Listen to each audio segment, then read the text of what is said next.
बचपन से मेरा छोटा भाई मेरे कमरे में सोता था। गरीबी की वजह से घर छोटा था, अलग बिस्तर का तो सवाल ही नहीं था। मैं बड़ी थी इसलिए इसकी हर छोटी बड़ी ज़रूरत का ख्याल रखती थी। जैसे जैसे वक्त गुजरा हम दोनों के दरमियान की बांधें बहुत गहरी और गर्म होती गईं। जब वो 18 साल का हुआ तो मैंने देखा कि अब वो मासूम बच्चा नहीं रहा। इसकी अदाओं में एक नई हरारत, एक नई शरारत आ गई थी। रात को जब हम एक ही कमरे में होते लगता जैसे बाहर की सारी दुनिया बेमानी हो गई हो, सिर्फ हम दोनों एक दूसरे के लिए बाकी रह जाते। इस रात भी मैं देर तक जाग रही थी। मैंने मजाक में कहा, दीदी तुम्हें नींद नहीं आ रही या मुझे रात भर परेशान करने का इरादा है? वो मेरी तरफ देखकर मुस्कुराया। इसकी मुस्कान में वो शरारत थी जो पहले कभी नहीं देखी थी। मुझे लगा अब हमारी बातें भाई बहन की हद से बाहर निकल रही है। कुछ और ही रंग चढ़ रहा था। मैंने मजाक में उसके बाल खींचे। वो बोला, दीदी अब भी कॉलेज वाली लड़की जैसी लगती हो। शादी क्यों नहीं कर ली?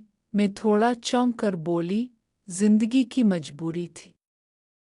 लेकिन क्या शादी ही सब कुछ है? वो मेरी तरफ और करीब सरकने लगा।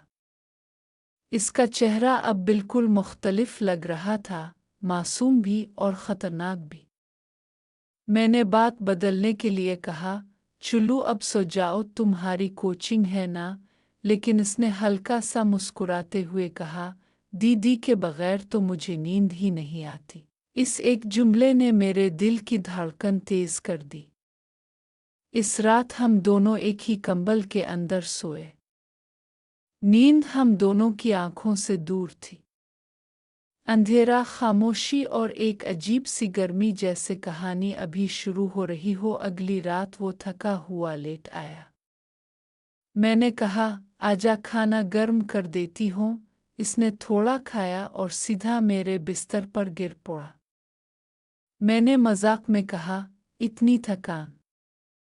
अभी तो जवानी है और इतनी जल्दी थक जाता है। वो हंसते हुए बोला, दीदी आपको लगता है मैं कमज़ोर हूँ?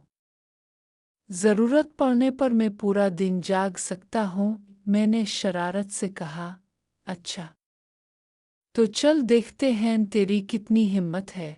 इसकी आंखों में चमक आ गई। वो बोला, चैलेंज कबूल है। वो मेरे बहुत करीब आ गया। इसकी सांस मेरी सांस से टकरा रही थी। मैंने हल्के से कहा, सुन थोड़ी मालिश कर दे। आज बहुत काम किया था, कमर में दर्द हो रहा है। वो मेरे पास बैठ गया और अपने गर्म हाथों से मेरे पेट पर दबाने लगा। इसके हाथों में ऐसी ताकत थी जो अंदर तक उतर रही थी। मैं चुपचाप बैठी रही, लेकिन अंदर से एक अजीब सी गर्मी फैल रही थी। मैंने मुस्कुरा कर कहा, वाह, अब तो डॉक्टर लग रहा है। इसने मेरी आंखों में देखते हुए कहा, डॉक्टर से भी ज्यादा केयर करता हूँ मैं आपकी। हर जगह इसके लफ्ज़ों में वो डबल मीनिंग थी जो मैं खूब समझ रही थी और छप कर लुत्फ़ भी उठा रही थी। थोड़ी देर बाद जब मैं उठने लगी तो इसने मेरी कलाई मजबूती से पकड़ ली। इसने धीरे से कहा, दीदी आपको अब भी लगता है मैं वही छोटा भाई हूँ? मैं इसकी आंखों में देखती रह गई।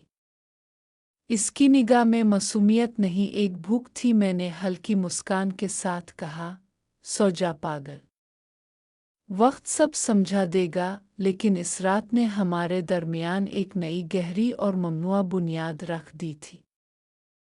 खामोशी में छुपा हुआ एक राज जिसमें सिर्फ हम दोनों शामिल थे।